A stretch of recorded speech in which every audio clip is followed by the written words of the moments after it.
श्री गुरुदेव भगवान की जय।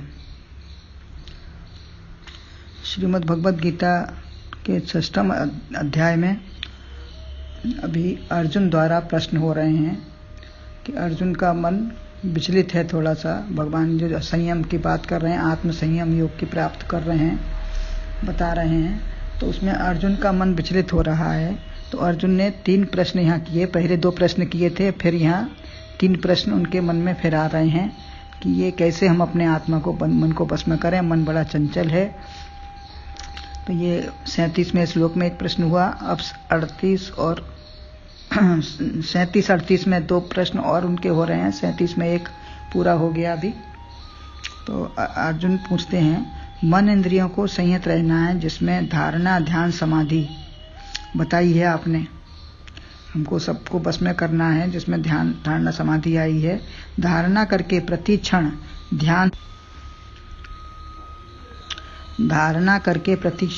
ध्यान होगा, तभी समाधि होगी। प्रयत्न से संसार स्वयं ही धराशायी हो जाएगा। काम क्रोध मद मात्सर वाले शब्दों का मनन कथन नहीं हो पाएगा। जब प्रयत्न करेंगे तो इस संसार स्वयं ही एक तरफ हो जाएगा, धराशायी हो जाएगा, हमारे मन में आएगा ही नहीं। उन बातों का ध्यान व बुद्धि जाएगी ही नहीं। मन का भी राग द्वेष निवृत्त होकर आत्मस्थिति में लगेगा। मन में भी जो राग द्वेष है हमारे, वो निकलकर आत्मस्थिति में स्थिति हो जाएगी। इसी संयमन के अभ्यास से वैराग्य के द्वारा मन भगवान में लगता है। ऐसा संयमन हो जो भगवान ने अभी तक बताया है कि ऐसा संयमन के द्वारा ही मन भगवान में लग पाएगा या हमारी आत्म स्थिति में हो पाएगी। प्रयत्न से उपाय करें तो अवश्य योग की प्राप्ति होगी। प्रयत्न से अगर उसमें लगे रहें, जिज्ञासा बस पुरुषार्थ के द्वारा प्रयत्न करते रहें कि हमें यह पाना ही है, तो जासो जाको सत्य स्नेह सोते ही मिले न कोई संदेह।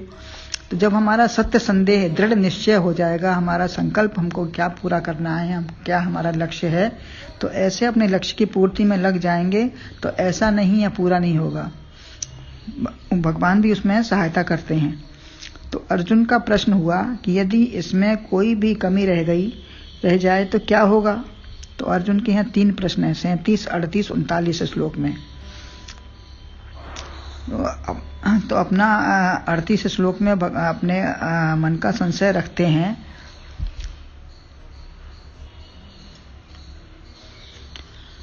सैंतीसवां है, अयति श्रद्धोपेता कृष्ण योग चलित मानसः। 37वां श्लोक है, अयति श्रद्धयोपेतो योगाचलित मानसः अप्राप्य योग संसिद्धिम काम गतिम कृष्ण गच्छति। अर्थात जो योग विचलित यत्नहीन परंतु श्रद्धावान हो, वह योग सिद्धि न प्राप्त कर गति कौन सी पाता का हो। तो इसका अन्वय बताते हैं भगवान। हे कृष्ण अर्जुन का प्रश्न बता रहे हैं। कृष्ण श्रद्धया उपेतः अयति योगात् चलित मानसः योग संसिद्धिम अप्राप्य काम गतिम गच्छति। हे कृष्ण, योग से चलायमान मन वाले पुरुष के प्रयत्न में यदि शिथिलता आ जाए, लगा तो है लेकिन प्रयत्न में शिथिलता आ जाए किसी कारण से, तो श्रद्धा से युक्त वह पुरुष योग संसिद्धि को प्राप्त न करके वो किस गति को प्राप्त करता है। कर्म में शिथिलता आ गई, जो प्रयत्न कर रहा है उसमें थोड़ा सा ढील आ गई, तो वो श्रद्धा है लेकिन वो कैसी, उसकी क्या गति होगी। यानी योगाभ्यास करते करते मन चंचल हो गया तो प्रयत्न में शिथिलता आएगी। अनेक बहानेबाजी भी आ जाती है। अतः शरीर में मन में शिथिलता न हो। शुभ कार्य के करने में मन में और शरीर में शिथिलता नहीं आनी चाहिए। दृढ़ निश्चय के अनुसार उसमें लगे रहना पड़ेगा। भले ही संसारी कामों में कमी आ जाए, परंतु श्रद्धा है और जानते हैं कि सत्संग अच्छा है।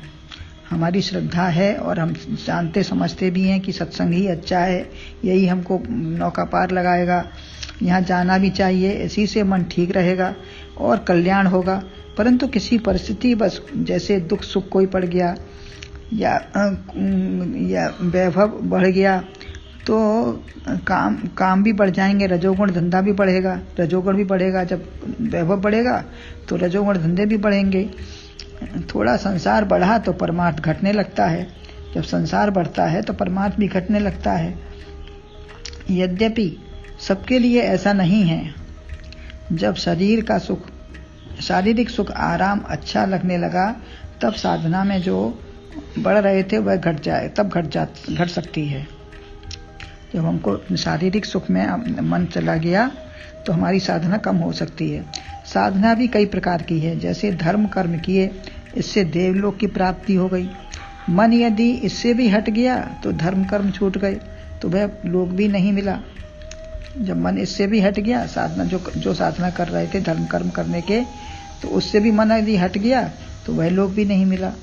अब उपासना में लगे तो वैकुंठ सायुज्य, उससे वैकुंठ की प्राप्ति, जैसे सायुज्य सालोक के सारूप मिला, तो वह भी नहीं मिल पाया क्योंकि वहां से भी हट गया मन।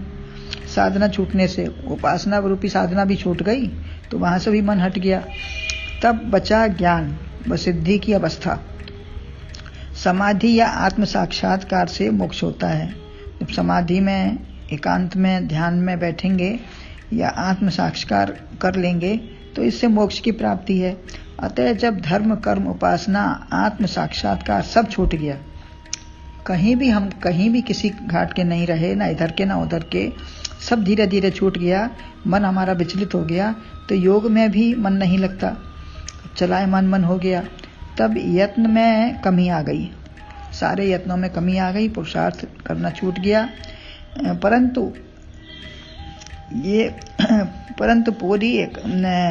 परंतु कहाँ पूरी है सत्संग, गुरु ज्ञान, श्रद्धा हमारी पूरी है।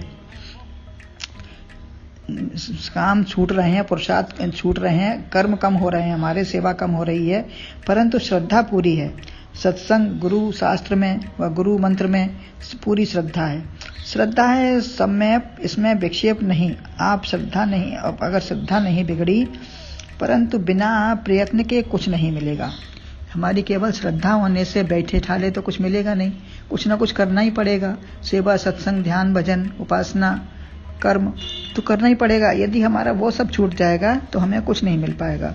यद्यपि श्रद्धावान लभते ज्ञानम कहा है ना, श्रद्धावान लभते ज्ञानम, श्रद्धा से ज्ञान की प्राप्ति होती है, लेकिन पुरुषार्थ तो करना ही पड़ता है। श्रद्धा या प्रेम वह जिसमें यत्न ना हो, वह श्रद्धा प्रेम स्नेह नहीं हो सकता जिसमें प्रयत्न ना हो। बिना प्रयत्न के कुछ नहीं मिलेगा। गुरु से श्रद्धा हो परंतु उनकी बात ना मानकर सेवा या और काम ना करें। गुरु में श्रद्धा है लेकिन उनकी ना बात मानते हैं, ना कुछ काम करते हैं, तो ऐसी श्रद्धा से क्या होगा। सत्संग में श्रद्धा है लेकिन विचार या मनन ना हो, तो बिना गुरु या सेवा या प्रयत्न के काम भी नहीं बनेगा। अतः तत्परता व लगन दोनों हो। प्रयत्न करते थे वरन बीच में ही शरीर नहीं रहा। श्रद्धा थी, प्रयत्न भी किया, लेकिन बीच में शरीर ही छूट गया, तो अपरोक्ष दृढ़ अपरोक्ष ज्ञान नहीं हो पाया। उपासना या अनुष्ठान जो भी था वह नहीं हो पाया, तो अब कौन करेगा। कोई धीरे धीरे लक्ष्य पर चलना चाहता है परंतु थोड़ी दूर तक चलकर रुक जाए, आगे जाकर मन बिगड़ गया तो भगवत प्राप्ति हुई न संसार का ही रहा। आगे जाके मन ही बिगड़ गया करते करते, उसमें श्रद्धा कम हो गई या विचार नहीं बन पाया, तो फिर भगवत प्राप्ति न हुई न संसार का रहा। इधर भी छूटा उधर भी छूटा। कर्म बंधन के भय से कर्म करना भी छोड़ दिया। हम कर्म करेंगे तो कर्म का बंधन ना हो जाए। हर तरीके की तो बात है ना, गीता में भी ये सब आया है कि कर्म के बंधन है, कर्म करेंगे तो कर्म से बंधन होगा, उसके फल भी प्राप्ति होगी और उसमें कर्ता भोक्ता हम बनेंगे। तो इससे कर्म भी छोड़ दिया। और उपासना भी नीचे की सीढ़ी है, उपासना करेंगे तो ये तो सबसे नीचा काम है। ऐसा जानकर ज्ञान ही प्राप्त करेंगे, तो ज्ञान में लगे और वह भी प्राप्त नहीं कर पाया तो अब क्या होगा। तो अर्जुन कहते हैं अभी तो मेरे मन में बहुत से संशय हैं, पूर्ण ज्ञान में प्राप्त कर नहीं पाया हूँ। अर्जुन अपनी स्थिति बता रहे हैं और किसी का नहीं, अपना ही कहते हैं कि अभी मैं पूर्ण ज्ञान प्राप्त नहीं कर पाया हूँ, युद्ध से उपराम हो ही गया हूँ, अतः संसार व परमात्मा दोनों से ही मैं अभी अछूता हूँ। युद्ध से उपराम हो गया हूँ, ज्ञान मुझे प्राप्त नहीं हुआ तो मेरा संसार भी छूट गया और परमात्मा भी नहीं मिल पाया। शरीर न रहना या मरना शब्द साथ नहीं कहा, परंतु ये साफ साफ नहीं कहा कि शरीर रहेगा ना रहेगा, लेकिन भाव यही है। तब दशा कौन सी होगी कि अभी मैं दोनों चीज में बीच में लटका हूँ, तो ये मेरी कौन सी दशा होगी। तो आगे इस श्लोक में बताते हैं, कच्चिन्नो भय विभ्रष्ट छिन्ना भ्रमिव नश्यति अप्रतिष्ठो महाबाहो विमूढ़ ब्रह्मण पति। ये 38वां श्लोक है। अर्जुन का प्रश्न है कि मोहित निराशय ब्रह्म पथ में हो उभय पथ भ्रष्ट क्या, वह बादलों सा छिन्न हो होता सदैव विनष्ट क्या। तो अर्जुन अपने एक प्रश्न करते हैं कि ब्रह्म मार्ग से विमूढ़, जिसने आश्रय या आधार ज्ञान का नहीं ले पाया है, ऐसे समय में बादलों की तरह जैसे बादल बिखरे होते हैं, ऐसे दोनों ओर से बिखरा हुआ वह नष्ट तो नहीं हो जाएगा। जैसे बड़े बादल का एक टुकड़ा अलग होकर वह वर्षा भी नहीं कर पाता और न ही उसमें मिल पाता है, तो वह क्या, उसकी क्या गति हुई, क्या होगा उसका, वह अदृश्य हो जाता है। ऐसे ही यदि योग साधक पूर्ण प्रतिष्ठित नहीं हो पाया तो धोबी के कुत्ते की तरह अटक भटकता तो नहीं जाता, अटकन भटकन तो नहीं उसकी चलती रहती है कि न घर, धोबी का कुत्ता न घर का न घाट का। जैसे कोई यमुनोत्री जाना है किसी को, परंतु डर से न जाता है न घर ही वापस आता है लौटकर, तब उसको क्या होगा। आप महाबाहो हो, यदि उससे नहीं चला जाता है तो उसे आप चला सकते हो। आप महाबाहो हो, आप जो चाहें कर सकते हो। तो आपके सब आश्रय हैं, मैंने भी आपकी शरण ले रखी है, आपको ही अपना सारथी बनाया है, तो आप जैसा चाहो कर सकते हो। मूकम करोति वाचालम पंकुम लंघयते गिरिम यत्कृपा तमहं वंदे परमानंद माधवम। आप परम आनंद स्वरूप हो, चलना बोलना सब करा सकते हैं। मुझे ज्ञान की प्राप्ति हुई नहीं, मैं संसार में उपराम हो गया हूँ, संसार से मैं उपराम हो गया हूँ, ज्ञान की प्राप्ति मुझे हुई नहीं है, तो स्वर्ग राज संसार हमें कुछ नहीं चाहिए। ऐसे समय में मेरा क्या होगा। अब चिंता अपनी हो गई, अर्जुन को अब अपनी चिंता हो रही है कि मुझे कुछ नहीं चाहिए, मैंने सब छोड़ दिया है, मैं युद्ध से भी उपराम हूँ, तो अब मैं क्या कर सकता हूँ कि हमारा क्षण क्षण काया भी हो रही है, घर से भी मन हट गया और भोग ऐश्वर्य में भी मन नहीं लगता और ज्ञान प्राप्त हुआ नहीं, तो अब क्या करूं। ज्ञान प्राप्त हुआ नहीं, घर से मन हट गया, संसार में लगता नहीं, शरीर में लगता नहीं मन, तो अब संशय का बीज पड़ा ना रहे। ये संशय का बीज मेरे में जो आ गया है वो पड़ा ना रहे। अभिमान का गर्भ तरु या संशय का बीज पड़ा हुआ पेड़ ना बना ले, ऐसा बीज अपना पेड़ ना तैयार कर ले और शरण आने पर ही समूल नष्ट हो जाता है। अतः अपनी अंतरात्मा भगवान से ही कहें तो अवश्य छेदन होगा उसका और ज्ञान की प्राप्ति होगी। तो यदि हमें ज्ञान की प्राप्ति करनी है तो हमारे अंदर जो संशय आया है तो अपनी अंतरात्मा रूपी गुरु भगवान को ही अर्पण उसको करेंगे, तो वो हमारा संशय निवारण करके हमको सही मार्ग अवश्य दिखाएंगे। गुरुदेव भगवान की जय।